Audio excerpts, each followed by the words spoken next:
네, 여러분 안녕하세요. 제가 원래 지난주에 올렸어야 되는데, 그 보강 관련해서 동영상 강의를 가능한 짧게 좀 이렇게 여러 개를 올려드릴게요. 너무 하나가, 제가 보통 동영상 강의를 찍으면 하나가 좀 길게 가는 경향이 있는데, 그거보다는 좀 짧게, 그렇게 해서 여러분들이 조금씩 보실 수 있도록 그렇게 하도록 하겠습니다. 제가 동영상 강의로 드리는 거는, 지금 저희가 나가는, 진도와는 조금은, 상관없고, 그, 앞에 내용을 모르더라도, 이제 독립적으로 이제 내용을 전개하고 여러분이 이해할 수 있는 내용 중심으로. 그래서 주로 이제 퍼시스턴스에 관련된 내용을 중심으로, 보강 동영상을 제가 조금씩 계속 올려드리도록 하겠습니다.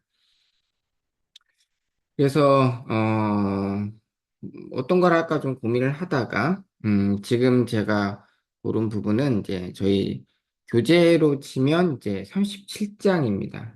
하드디스크 드라이브, 즉 I/O 장치에서 관련된 부분입니다. 사실 I/O 장치 중에서 뭐 키보드나 프린터나 뭐 이런 것들도 모니터 이런 부분도 사실은 그 하나하나가 죄송합니다. 하나하나가 어떻게 보면 한 학기 정도 가르칠 만큼의 어떤 양이긴 합니다. 하드디스크 드라이브를 포함한 디스크 드라이브도 마찬가지고요.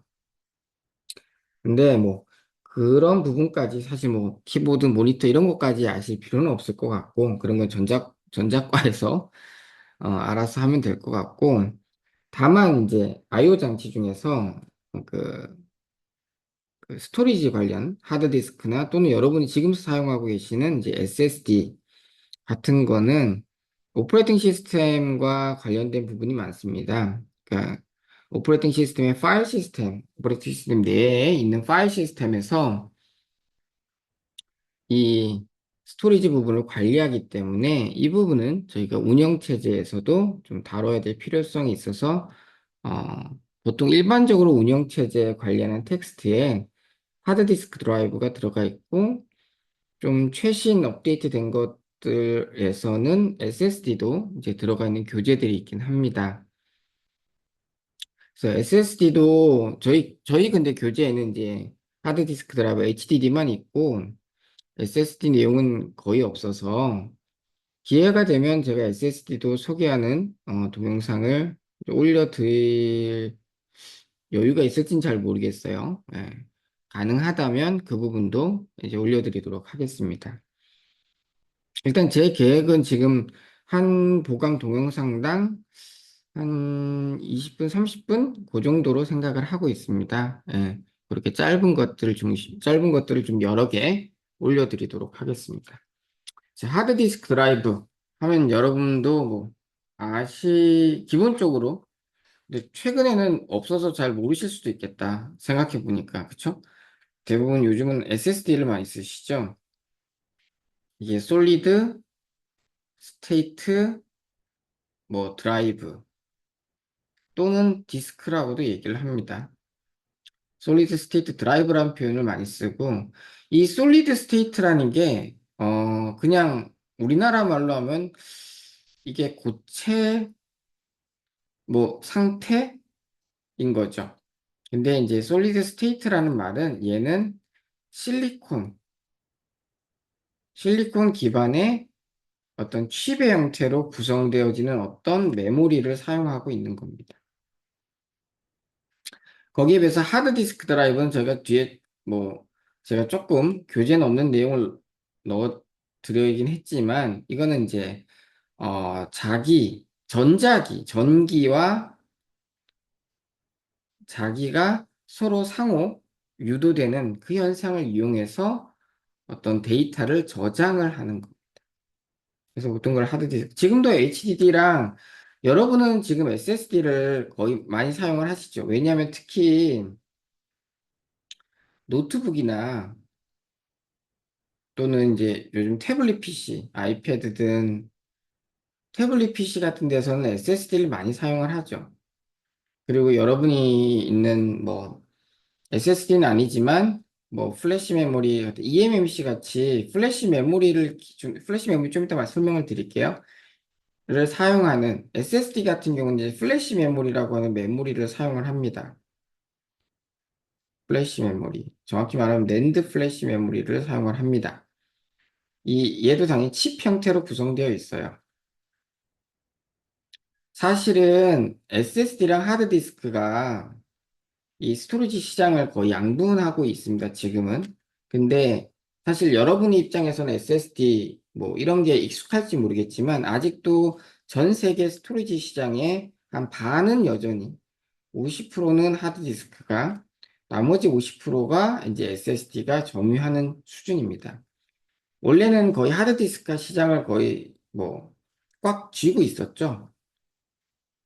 SSD가 제가 제일 처음에 이 낸드 플래시 메모리를 개발하는 개발 부서에 이제 들어갔을 때가 2005년, 6년 요쯤이었는데 이때만 해도 낸드 플래시 메모리가 스토리지 시장에서 차지하는 비율은 10%는 5%가 채 될까 말까 했었어요. 그나마 이제 음, 그 당시 이제 디지털 카메라나 여러분은 디카를 모르실 수도 있겠다. 예, 디지털 카메라나 뭐 MP3 이런 것들이 유행하면서 이제 플래시 메모리가 조금 시장이 커졌고 그리고 이제 핸드폰이죠. 모바일 폰이 나오면서 시장이 좀 커지기 시작했어요. 그러다가 SSD라고 이제 데스크탑이나 컴퓨터의 저장 장치도 어떤 플래시 메모리 기반의 어떤 저장 장치로 바뀐 게 한 2000, 제가 요 첫 번째 SSD를 개발했던 게 제 기억으로, 저희 나라에서는 2009년에서 2010년 정도였었어요.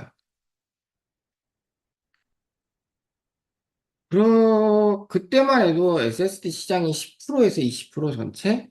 그랬었죠. 왜냐하면 여러분이 이제 기억나실지 모르겠지만 지금도 여러분 혹시 PC 조립을 해보시면 아시겠지만 SSD가 예를 들면 동일한 1TB의 디스크 저장 장치를 산다고 했을 때 SSD가 좀 더 비싸죠.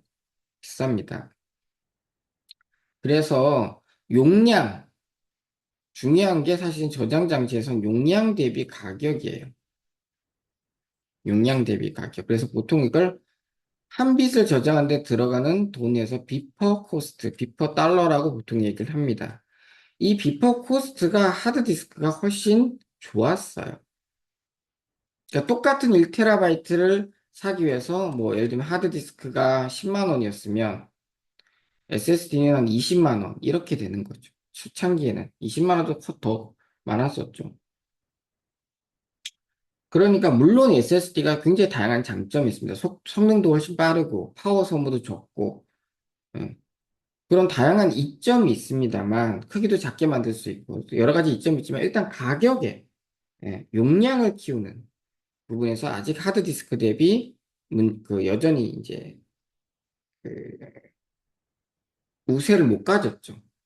경쟁이 좀 안 됐었죠. 그러다가 SSD 이제 플래시 메모리도 점점 용량이 커지고 가격도 싸지고 하면서 이제 SSD가 하드디스크하고도 이제 경쟁이 어느 정도 되기 시작했고 그래서 제가 알고 있기로 2021년에서 한 2022년 정도에 전 세계에 이제 출하된 보통 신먼트라고 얘기하죠. 출하된 저장 장치 중에서 하드디스크랑 SSD를 봤을 때, 제 기억이 맞으면 2022년도에 처음으로 SSD가 하드디스크를 추월했던 걸로 제가 기억을 합니다. 2022년인가 2023년, 2022년으로 제가 기억해요.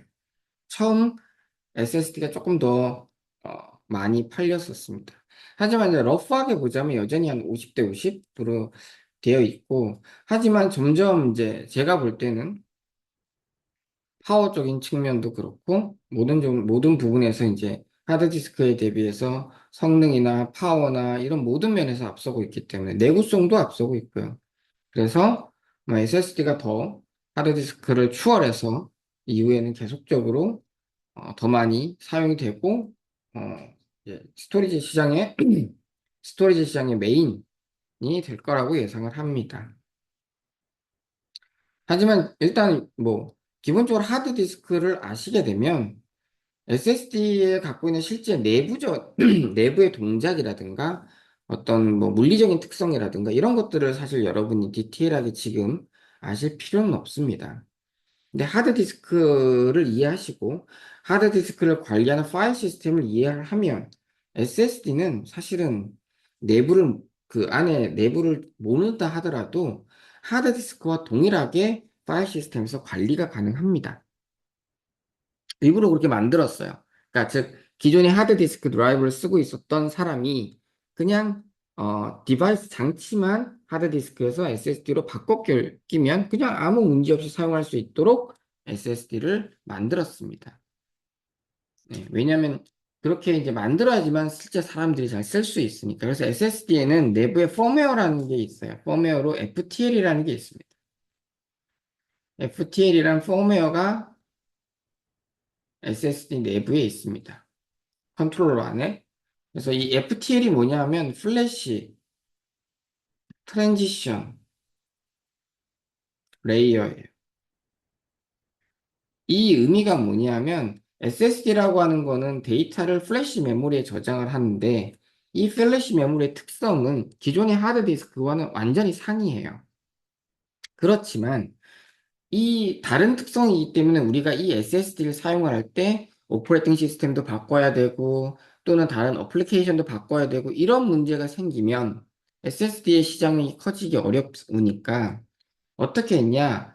트랜지션 레이어, 뭔가를 변환시켜주는 계층인 거예요. 뭐?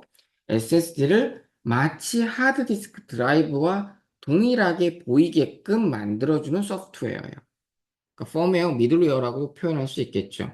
그래서 이 소프트웨어 그 레이어의 덕분으로 우리는 그냥 기존의 파일 시스템이나 다른 소프트웨어 프로그램들을, 시스템 프로그램들을 전혀 손보지 않고도 SSD를 그냥 하드디스크와 대체해서 사용할 수 있게 했던 거죠. 그래서 저도 지금 뭐 플래시 트랜지션 레이어라고 이름 붙여지는 이런 펌웨어에 대한 연구도 저희도 뭐 당연히 하고 있죠. 예, 어떻게 하면 더 잘 관리를 할 수 있을까 이런 것들을 하고 있습니다. 벌써 10분이 넘어가네요. 자, 뭐 메모리의 역사는 되게 오래됐습니다. 사실 메모리 하면 여러분은 무슨 어, 전자장치만 생각하겠지만 메모리라고 하는 거의 특징은 뭐냐면 기본적으로 메모리는 내가 뭔가를 기록하고 정보를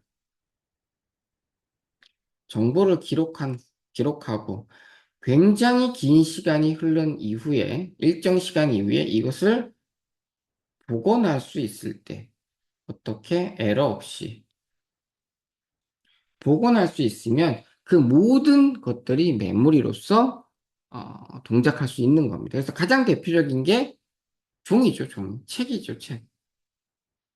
우리가 글을 써요. 뭐, 이름을 이렇게 씁니다. 기록을 합니다. 이게 라이트죠. 그리고 제가 종이에 쓴 거를 뭐 일기장에 쓴 거, 일기장에다 뭘 썼다 그러면 5년 후, 10년 후, 물론 바래지긴 했지만 우리가 그 썼던 거를 읽을 수가 있죠. 즉, 이전에 썼던 정보를 복원할 수 있는 거죠. 그렇다면 종이도 굉장히 좁은 메모리였고, 인류 역사에 있어서 굉장히 긴 시간 동안에 가장 훌륭한 메모리로서 어, 이제 사용되어 왔던 거죠. 그러다가 이제 20세기죠. 20세기에 이제 마그네틱, 뭐 80년대라고 했지만 실제로는 한, 뭐 요런 작은 테이프나 디스크, 여러분들도 이거 모르실 수도 있겠다. 저는 굉장히 많이 썼습니다. 제 대학교 때까지만 해도 요 디스켓을 이용해서 이제 과제를 제출하고만 했었거든요. 근데 하드디스크 같은 경우는 보통 한 60년대, 70년대부터 많이 사용되고 있었습니다. 그리고 옵티컬 디스크, 뭐 CD 또는 뭐 LD 이런 것들이죠. 옵티컬 디스크도 혹시 여러분 쓰시나요? 요즘은 거의 없죠. 예전에 컴퓨터 조립을 하면 이 디스켓이랑 이 옵티컬 디바이스를 사용할 수 있는 그 장치들이 컴퓨터에 다 들어갔었어요. 예. 근데 이제는 뭐 아예 없죠, 거의. 그리고 지금은 이제 이런 SSD가 이제 시장에 대세가 되고 있죠. 어, 어떤 거든지 기본적으로 메모리로 동작한다는 건 앞에 얘기했던 정보를 기록할 수 있고 시간이 흐른 후에 우리가 그 정보를 복원할 수 있으면 다 메모리가 됩니다. 그러면 이 메모리 중에서 우리가 디지털 메모리는 디지털 정보를 기록하고 복원할 수 있는 메모리인 거예요. 이 디지털 메모리를 되게 어렵게 생각하실 필요 없이 예를 들면 의자도 디지털 메모리가 될 수 있어요. 왜? 디지털이니까 바이너리 이진 정보죠. 이진수 바이너리 정보를 저장하니까 0과 1을 저장하면 돼요. 이 말은 0과 1이라는 구분할 수 있는 두 개의 구분 가능한 스테이트만 있으면 디지털 디바이스가 될 수 있는 거죠. 예를 들면 의자가 있어요. 의자에 사람이 앉아 있으면 0. 앉아 있지 않고 의자가 empty, 비어 있으면 1. 그러면 0과 1이라는 두 가지의 구분할 수 있는 스테이트를 표현할 수 있는 장치인 거죠. 그럼 의자가 비어져 있고, 예를 들면 저희가 강의실에서 의자가 뭐 비어져 있고, 사람이 앉아 있고, 비어져 있고, 앉아 있고, 이 상태는 그게 0, 1, 0, 1 이런 상태의 바이너리 정보일 수 있고, 만약 뭐 앉아있는 사람이 자리를 옮기지 않는다면 1시간 후에 그 자리에 그대로 있다면 우리는 1시간이라는 시간 이후에 똑같이 그 바이너리 정보를 복원할 수 있으니까 의자도 디지털 메모리가 될 수 있죠. 예를 들면 여러분이 들고 다니는 텀블러 또 디지털 메모리가 될 수 있죠. 텀블러에 물이 차 있으면 0, 비어 있으면 1. 충분히 가능하죠. 즉, 서로 다른 두 개의 구분된 스테이트를 표현할 수 있으면 디지털 디바이스고요. 그 구분된 상태를 우리가 임의적으로 만들어서 일정 시간 이후에 그 스테이트를 확인할 수 있으면 디지털 메모리가 되는 겁니다. 물론 그렇다고 의자나 텀블러를 우리가 디지털 메모리로 사용하고 있지는 않지만 기본 컨셉은 그렇다는 거예요. 다음 장은 사실은 실리콘 기반, 보통 얘네들을 이제 솔리드 스테이트 메모리라고 부릅니다.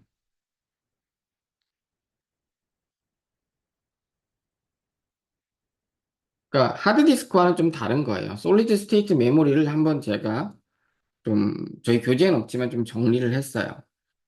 이게 사실은 상식적으로 알아두시면 좋으니까 솔리드 스테이트 메모리는 이제 실리콘 기판 위에 우리가 칩의 형태로 만들어진 메모리죠.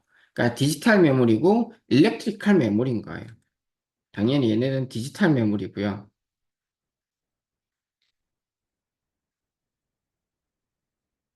그 다음에 뭐 일렉트리컬 메모리죠. 정기적으로 동작을 하는. 그래서 크게 볼라타일 메모리랑 넌 볼라타일 메모리가 있습니다. 그러니까 볼라타일이란 뭐냐 하면 파워가 오프가 되면 모든 데이터가 없어지는, 즉 파워가 제공됐을 경우에만 동작을 하고 데이터를 저장할 수 있는 메모리를 볼라타일 메모리, 휘발성 메모리라고 하고요. 전원이 오프, 전원이 꺼진 이후에도 데이터가 저장되어 있는 메모리를 non-volatile, 비휘발성 메모리라고 부릅니다. 그래서 볼러타일 메모리의 가장 대표적인 건 랜덤 액세스 메모리, 램이라는 게 있고요. 대표적인 게 스태틱 램, SRAM이 있고, 그다음에 여러분이 메인 메모리 또는 뭐 프라이머리 메모리를 사용하는 다이나믹 램인 D램이 있습니다. 랜덤 액세스 메모리라는 말은 뭐냐면 이 랜덤 액세스 메모리를 뭐 제가 설명을 드렸나? 기억이 나진 않지만 이거의 컨셉을 물어보면 되게 헷갈려 하시는 분들이 많은데 메모리라고 하는 건 기본적으로 당연히 모든 메모리는 주소를 가져요. 데이터를 저장하는 주소를 갖는데 이 주소에 우리가 시퀀셜하지 않고 아무렇게나 랜덤하게 주소에 구분 없이 접근할 수 있는 메모리. 그래서 램은 아니에요.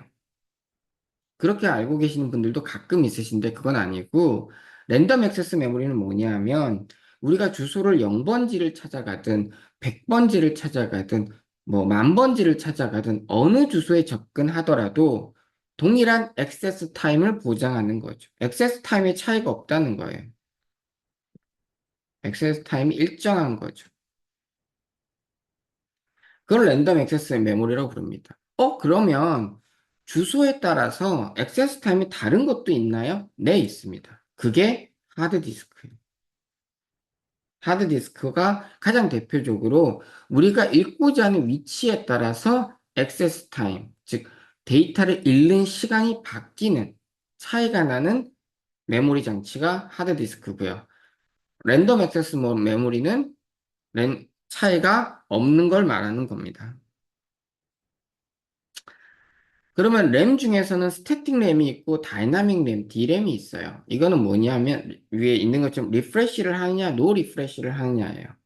다이나믹 렉 D램은 얘는 구조가 어떻게 되냐면 one 트랜지스터, one 캐패시터로 구성되어 있어요. 그 말은 뭐냐? 이 동작을 결정하는 트랜지스터 하나랑 실제 데이터를 저장하는 캡으로 구성되어 있어요. 캐패시터. 그러면 우리가 데이터를 쓴다라고 하면 예를 들면 이 트랜지스터 트랜지스터라고 하면 뭐 하니까 스위치라고 할게요. 이렇게 구성되어 있어. 그래서 내가 여기에 스위치를 이렇게 닫아가지고 전류를, 커런트를, 커런트를 흘려주면 여기가 충전이 돼요. 차징이 돼요. 배터리라고 생각하시면 돼요. 그래서 얘가 차징이 되어 있으면 얘를 0이라고 하는 거죠. 그렇지 않고 내가 스위치를 오프를 해서 이 캐패시터에 아무런 전자가 차징이 되어 있지 않으면 걔를 1로 하는 거죠. 이게 디램이에요. 그러면 우리가 0과 1을 어떻게 읽어내느냐? 나중에 읽고 싶을 때 얘를 스위치를 딱 닫았을 때 얘가 차징이 되어 있으면 여기에 있던 전자가 이렇게 빠지면서 전류가 흐르겠죠. 아, 전류가 흐르면 얘는 데이터가 0이구나. 근데 스위치를 닫았는데도 전류가 흐르지 않아? 그러면 얘는 데이터가 1이구나. 라고 구분하는 게 디램이에요. 가장 심플하게 설명하자면. 그런데 리프레시라는 게 뭐냐면, 자, 우리가 0이라는 걸 데이터를 쓰고 싶어서 스위치를 닫은 다음에 색깔을 조금 바꿔볼게요. 스위치를 이렇게 닫았어요. 닫아서 전원을 연결해서 이렇게 차징을 시켰어요. 그래서 1이라고 해놓고, 그 다음에 다시 얘를 딱 열었으면 여기에 계속 차징된 상태가 유지가 돼야 되죠. 근데 여러분이 배터리를 가만히 놔둔다고 해서 100% 충전해서 배터리를 가만히 놔뒀을 때 얘가 계속 100%를 유지하나요? 조금씩 조금씩 배터리가 방전이 되죠. 우리가 어떤 물건을 이런 걸 퍼펙트하게 만들 수 없잖아. 미세한 결함들이 있어서 이게 차징되어 있던 애들이 배터리가 방전되는 것과 동일한 원리로 좀 빠져요. 그러면 시간이 지나면 얘가 다 빠져버릴 수가 있겠죠. 그러면 나중에 읽을 때 0이 아니라 1로 잘못 읽을 수가 있어요. 그래서 D램은 주기적으로 얘가 0인 경우, 0인지 1인지 확인한 다음에 0인 경우에는 주기적으로 얘를 다시 전자를 채워주는 일을 합니다. 그걸 리프레시라고 얘기를 해요. 그래서 이렇게 리프레시가 필요한 게 D램이고요. 그러니까 다이나믹이라는 건 시간에 따라서 변화가 있다는 거잖아요. 그러니까 시간에 따라서 차징된 양이 바뀌어. 그래서 우리가 주기적으로 다시 채워줘야 돼. 그걸 리프레시를 하는 거고, SRAM은 리프레시가 필요 없어요. 그래서 뭐 디지털 롤리에러나 들어보신 분은 아시겠지만 얘는 인버터 두 개로 그냥 연결되어 있어요.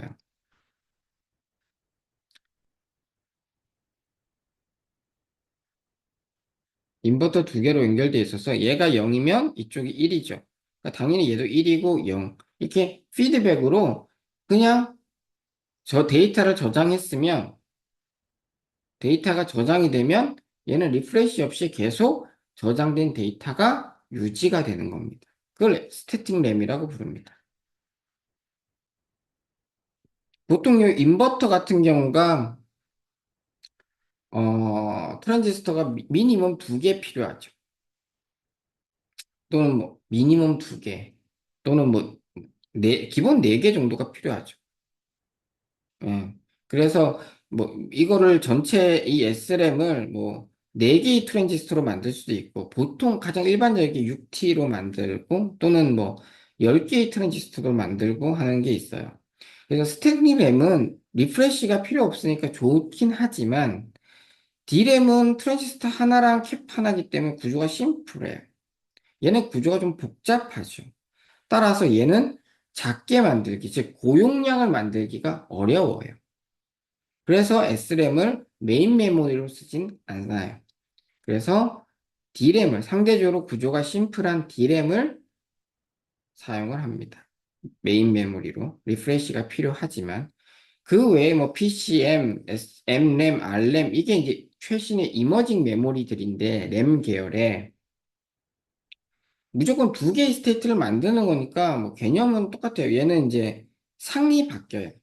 페이즈라고 얘기하는. 페이지가 체인지 돼요. 간단하게 뭐 예를 들면 열을 가하면 얘가 플라스틱이 되고 열을 안 가하면 얘가 쇠처럼 되는 거죠. 즉 열을 가하면 상이 바뀌어서 얘가 전류가 안 흐르고 열이 식으면 얘가 상이 바뀌어서 결정 상태가 바뀌어서 전류가 통하고 이런 식의 컨셉이고 알렘도 비슷해요. 저항이 바뀌는 형태로. 그래서 전류가 흐른다 안 흐른다로 이제 우리가 구분하죠. M램은 이제 HDD랑 좀 비슷하게 자화를 그러니까 그 자석의 S극, N극 형태로 자기장의 방향에 따라서 우리가 데이터를 저장을 하거나 읽게 되는 거죠. 얘네들은 개발은 되게 오랫동안 하고 있지만 최근 2022년도인가 삼성에서 이제 STT M램 형태의 제품을 내긴 했습니다. AI용으로 해서. 근데 뭐 시장에서의 효과는 반응은 미미하죠. 그러니까 제가 석사했을 때도 제가 학부 그러니까 2000년 밀레니엄 때도 이게 다 있었어요.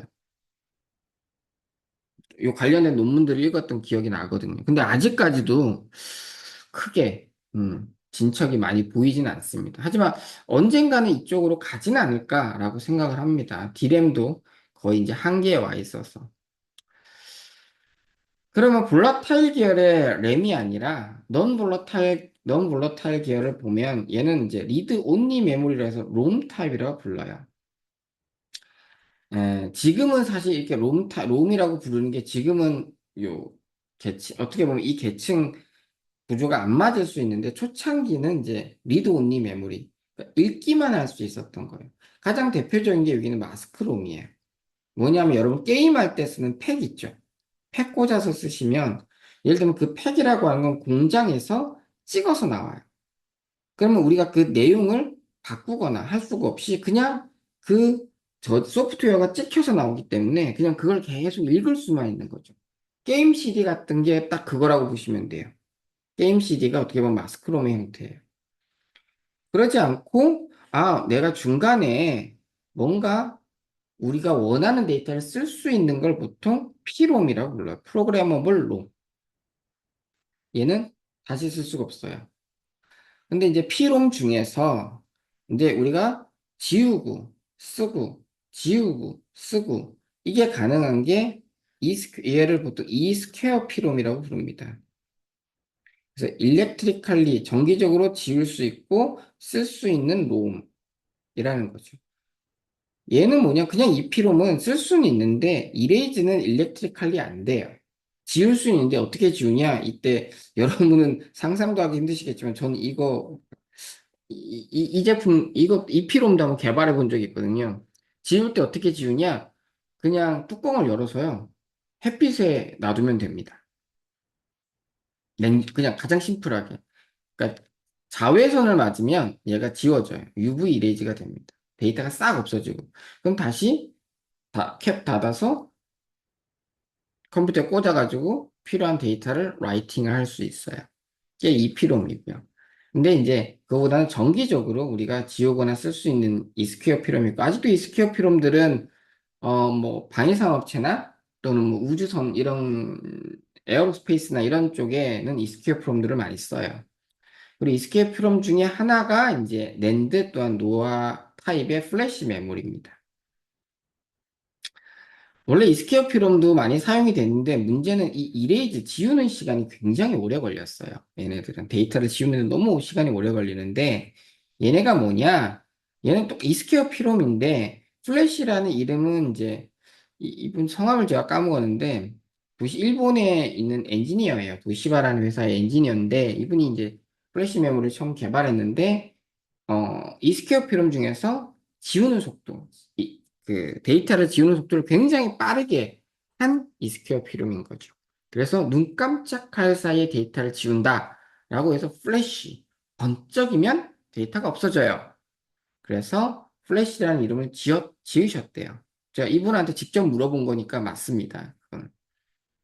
그래서 이 타입은 낸드 타입이 있고 노아 타입이 있는데 이건 아실 필요가 없어요. 뭐냐면 뭐 그냥 간단하게 하면 플래시 메모리 전체 구조가 저희가 이제 낸드 게이트와 비슷하다 해서 낸드 플래시 메모리가 있고 노아 게이트랑 좀 비슷하게 보이는 게 이제 노아 플래시 메모리예요.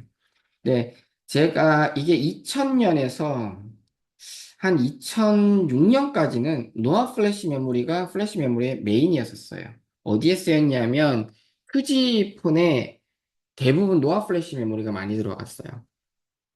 왜냐면 여러분 이제 뭐 그 주소 저장하고 전화번호 저장하고 간단한 메시지 저장하고 하는 게 노아 플래시가 사용됐어요. 왜냐면 노아 플래시가 훨씬 속도가 낸드보다 빠르거든요. 읽는 속도가. 그런데 2006년, 8년 되는 순간 7, 8년도에 완전 노화는 없어져 버렸어요. 정말 짧은 시간에 없어져 버렸어요. 왜냐면 제가 랜드 처음 개발하는 파트에 가서 이제 랜드 제품 개발할 때 노화 프로젝트가 훨씬 더 사람도 많고 큰 프로젝트였거든요. 훨씬 더 중요했었고 회사에서도. 근데 저는 랜드가 사실은 좀 편해서 그쪽을 가고 싶어서 이제 팀을 옮겨서 랜드 쪽에서 막 좀 편하게 많이 뭐 많이 시장에서 많이 팔리는 것도 아니니까 막 개발하고 사람들이랑 응? 즐겁게 이제 회사 생활하고 있었는데 어느 순간 이제 노화는 없어져 버리고요. 특히 3G 그러니까 인터넷이 되는 3G 폰이 이제 나오면서 노화는 아예 없어지고요. 2007년, 8년에 아예 팀 자체가 없어지고, 랜드가 이제 완전히 급격하게 시장이 커져 버렸었죠. 이제는 이제 뭐 사진이나, 그 다음에 인터넷으로 뭐 동영상도 보고 해야 되니까, 노화는 용량을 키울 수가 없어요. 용량이 굉장히 제한적이었었어요. 1기가도 안 되는, 예. 2기가 될까 말까? 그것도 거의 안 되는 수준이었거든요. 근데 랜드는 용량을 키우기 쉬웠거든요. 상대적으로 속도는 노아보다 느렸지만. 근데 핸드폰이나 이런 데서도 이제 뭐 몇 기가 이걸로는 안 되니까 랜드가 노아를 대체하게 됐고, 그러니까 노아는 거의 사라졌어요. 노아가 지금 최근에 마이크론이라는 회사 같은 데서 노아를 다시 조금 만들고 있긴 해요. 좀 스페셜한 목적으로. 하지만 시장은 이제 랜드 플래시로 아예 정리가 돼버렸죠. 사람 일이라는 건 모르는 겁니다. 실제는 노아 플래시 메모리 개발팀에 정말 실력 좋으신 분들이 많이 가 계셨거든요. 저는 별로 실력이 없었기 때문에 낸드에 가겠습니다 해서 낸드에서 신나게 놀고 있었는데 갑자기 낸드가 이제 메인이 되면서 이제 개바빠졌다. 많이 힘들어졌죠. 근데 노아에 갔던 그 실력 좋으신 분들이 갑자기 낙동강고 오리알이 되시더라고요. 그분들이 개발을 잘못해서 실력이 없어서가 아니라 시장이 없어져 버린 거죠. 그래서 참 인생사, 참 함부로 예측하기 어렵구나라는 생각을 하게 됐습니다. 아무튼 이 실리콘 기반 솔리드 스테이트 메모리에 대해서는 상식적으로 알고 계시는 게 좀 좋으실 것 같아요. 자, 저희가 하는 하드디스크는 마그네틱 디스크야. 마그네틱. 얘가 뭐냐? 마그네틱 디스크라고 하면 이제 자성을 이용한 자석? 자석? 그 마그네타이제이션, 자화? 이걸 자화라고 하나요? 응. 자석의 성질을 이용하는 거예요. 간단하게. 자석의 성질을 이용하는 거고, 테이프도 있고, 플로피 디스크도 있고, 마그네틱 카드, 이거 여러분 거의 다 모르시죠? 네, 하드디스크가 가장 지금은 여전히 남아있는 건 하드디스크 드라이브입니다.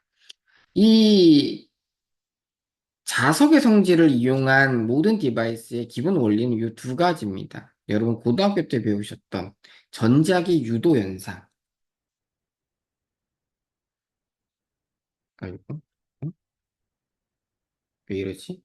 유도 현상입니다. 뭐냐 하면 모든 도체 주변에, 아니, 도체가 있으면 이 도체 주변에 전류를 흘리면 그 전류가 흐르는 방향에 따라서 이 도체는 N극과 S극이 그 방향에 따라서 다른 방향으로 다른 위치에 만들어지면서 자석, 자기장이 형성되는 거죠. 자석이 되는 거고 거꾸로 도체 주변에 자기장을 인가를 하게 되면 이 도체에 전류가 유도가 된다는 현상. 이게 전자기 유도 현상. 여러분 패러데이 법칙 뭐 이렇게 해서 렌츠의 법칙 이런 거. 여러분 이런 거 하지 않으셨나요? 제가 고등학교 때 기억을 되살리면 중학교 때인가? 이게 여기에 이제 이런 식으로 이제 감겨져 있으면 코일이 감겨져 있을 때 이 음, 이 코일에 이게 전선이 코일에 예를 들면 전류가 이렇게 했을 때 오른손을 이렇게 잡으면 어, 자기력선이 이렇게 나가죠. 그리고 거꾸로 예를 들면 전류가 이렇게 흐르면 오른손으로 이렇게 잡으면 되니까 자기력선이 이쪽 방향으로 나가게 되는 거죠. 이런 전자기 유도 현상에 따라서 이 마그네틱 디스크를 만듭니다. 그래서 원리는 이거는 뭐 자세히 모르셔도 돼요. 뭐냐 하면 데이터를 쓴다는 거는 뭐냐? 우리가 둘 중에 하나 0, 1, 두 개의 스테이트를 구분해서 만드는 거죠. 그래서 전류를 흘립니다. 전류를 흘리면 이 전류의 방향에 따라서 마그네틱 필드가 형성이 될 거예요. 그쵸? 그럼 이 마그네틱 필드에 따라서 이 어떤 특정한 물질인데 이 물질이 그러니까 기본적으로 도체와 비슷한 컨덕터죠. 이 도체의 이 전류의 방향에 따라서 N극, S극의 방향이 바뀌게 되는 거죠. 그래서 방향에 따라서 이렇게도 만들어지고 또는 이렇게도 만들어지는 거죠. 그래서 우리는 그럼 그 N극, S극의 방향에 따라서 0과 1, 예를 들면 얘를 1로 할당하면 우리가 원하는 데이터를 쓰는 거죠. 그럼 얘를 어떻게 0과 1을 구분해서 확인할 수 있느냐? 리드를 할 때는, 데이터를 복원할 때는 이 헤드를 쭉 옮겨요. 이 헤드를 쭉 움직이면 아까 컨덕터의 주변에, 이 주변에 자기장, 마그네틱 필드가 있으면, 즉, 자석을 가까이 가져다 대면 이 컨덕터에 뭐가 생긴다? 커런트가 생긴다죠. 이 커런트의 방향은 마그네틱 필드의 방향에 따라서 이 커런트의 방향도 결정이 될 겁니다. 그러면 우리가 이렇게 지나가다 보면 헤드는 당연히 도체로 구성되어 있죠. 그럼 얘를 쭉 지나가면 이 마그네틱 필드의 방향에 따라서 이 코일의 전류가 이렇게 흐르거나 또는 이렇게 흐르거나 하게 될 거예요. 그러면 전류의 방향을 보면서 우리는 얘가 0인지 1인지를 알게 되는 거죠. 이게 기본적인 마그네틱 디스크의 동작 원리입니다. 이게 하드 디스크건, 테이프건, 플로피 디스크건 다 똑같습니다. 그러면 이 디스크라고 하는 장치에서 가장 중요한 게 뭐라고 했었죠? 아까 전에? 캐패시티. 용량이에요, 용량. 내가 얼마나 많은 데이터를 저장할 수 있느냐. 어디 안에? 제한된 크기 안에.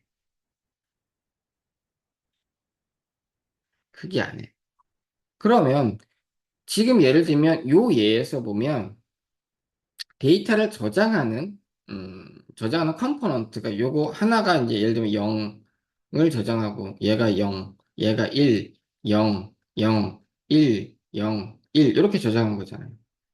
그럼 총 8빛을 저장했어요. 어디에? 이 정도 크기에. 즉, 1바이트를 저장한 거죠. 그러면 내가 이 제한된 크기에 더 많은 데이터를 저장하고 싶으면 우리는 요거를 작게 만들면 되죠. 예를 들면 얘를 한 반으로 만들면 이렇게 이런 식으로 만들면 0, 1 더 많은 2배의 데이터를 저장할 수 있겠죠. 따라서 2000년 이전에 뭐 시게이트나 또는 도시바나 삼성도 이 하드디스크를 만들었어요. 지금도 있나요? 지금 안 팔았던 것 같은데 이런 데서 뭐 샌디스크나 이런 데서 그 하드디스크를 만들 때는 계속 더 작게 얘를 더 작게 만들었어. 얘를 요 놈을 더 작게 만들어 간 거. 근데 얘를 작게 만들면 계속 작게 만들면 되긴 하는데 작게 만들 때 아무런 문제가 없어야 되는데 이걸 작게 만들면 무슨 문제가 생기느냐? 예를 들면 한쪽을 이렇게 해놓고 원래 예를 들면 여기처럼 하나는 이렇게 하나는 이런 식으로 만들었으면 얘가 충분히 큰 상태일 때는 얘랑 얘가 구분돼서 서로 영향을 안 줘요. 근데 얘가 굉장히 작아지게 되면 얘네들이 서로 영향을 줘요. 영향을 줘요. 그래서 그런 것들을 뭐라고 얘기하느냐? 슈퍼 파라마그네티즘이라고 얘기를 해요. 모르셔도 돼요. 또는 온도가 조금 바뀌면 그 데이터들이 서로 그 영향을 주는 게 더 커져서 우리가 0, 1, 0을 썼는데 나중에 읽을 때 뭐 1111로 읽히다든가 이런 식의 문제가 발생하는 거죠. 그래서 그러면 어떻게 하면 될까 고민하다가 그러면 야 세우자가 된 거죠. 이렇게 세운 거죠. 원리는 똑같아요. 다만 얘를 세운 거죠. 그래서 얘를 보통 롱기티드날 리코딩 방식이라고 하고 얘를 퍼펜디큘러 리코딩 방식이라고 얘기합니다. 그래서 한 2000, 여기 보면 5년도에 이제 도시바에서 처음 나왔고요. 그래서 이걸 통해서 하드디스크가 그때부터 몇백 기가바이트, 그럼 테라바이트 단위까지도 하드디스크가 저장 용량을 키울 수가 있었습니다. 지금 보면 계속 도시바 얘기가 많이 나오죠. 실제 도시바가 하드디스크도 그리고 플래시 메모리도 세계 1위 기업이었었어요. 그래서 제가 랜드 플래시 메모리 또는 노아 플래시 메모리도 그랬었고 개발을 할 때 근 2010년도 초중반까지만 해도 메모리 시장의 1위는 어디냐? D램은 삼성이었지만 플래시 메모리나 디스크는 어디냐? 도시바였어요. 도시바에서 플래시 메모리 처음 만들었고, 저도 도시바의 특허나 도시바에서 나온 논문들을 굉장히 많이 봤었고, 항상 도시바에서 새로운 칩이 뭐 시장에 내놓으면 그걸 사서 가져와서 다 뜯어봤었어요. 나중에 SSD 나오면 SSD 나와서 다 디솔더링, 그러니까 납땜 다 떼가지고 다시 그 칩을 하나씩 까면서 분석하고 경쟁사 분석이라고 해서 했었거든요. 근데 어느 순간 이제 특히 이제 3D 낸드를 이제 삼성이 처음 이제 시장에 내놓으면서 그때부터 이제 도시바가 이제 이제 무너지기 시작했고 이 3D 낸드는 이제 제가 개발한 거. 자랑. 예. 쓰러지기 시작했고 도시바가 쓸데없는데 이제 돈을 쓰기 시작했죠. 웨스팅하우스라고 해서 미국에 이제 그 원자력 음, 개발 그 원자력 연구소의 그 원자로를 이제 생산하는 업체에 몇 조를 투자를 했다가 박살났죠.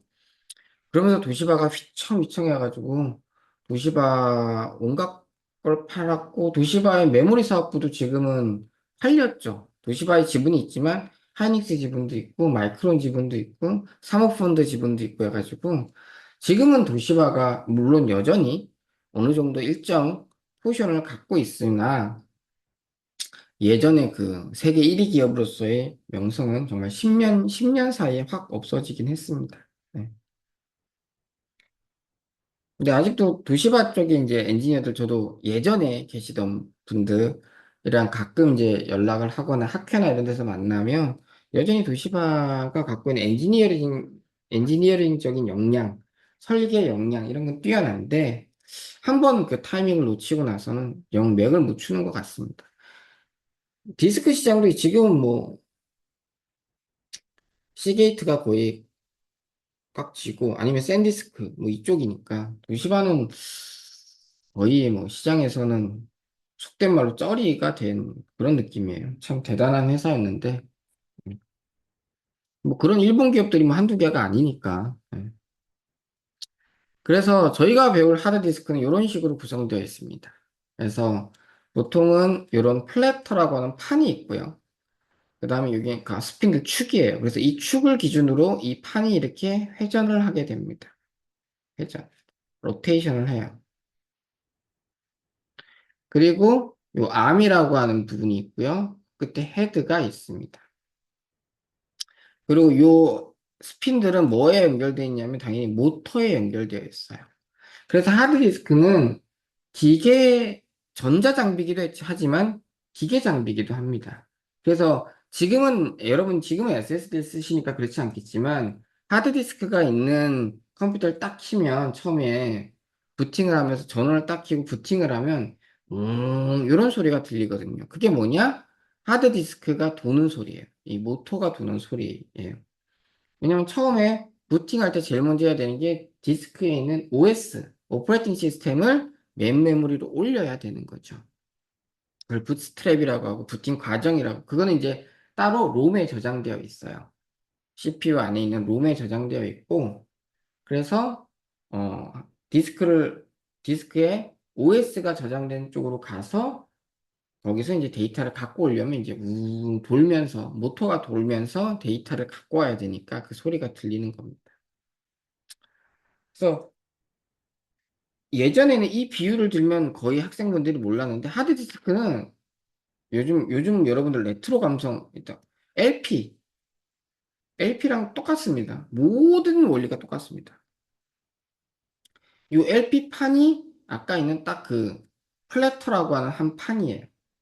그리고 요거 음악을 들으면 얘가 이제 여기에 판을 놓고 하면 얘가 이제 돌죠. 얘가 돌고 저희가 이걸 들어서 여기 딱 내려놓으면 치익 하면서 음악이 돌면서 쭉 나오는 거죠. 음악이. 예. 그러니까 요 표면이 이렇게 구성되어 있는 겁니다. 표면이. 그리고 얘가 헤드의 역할을 하는 거죠. 여기가 암인 거고요. 그래서 LP랑 완벽하게 동일하다라고 보시면 됩니다. 저도 어릴 때는 저 LP판 굉장히 제 기억에 근 1000장 가까이 모았는데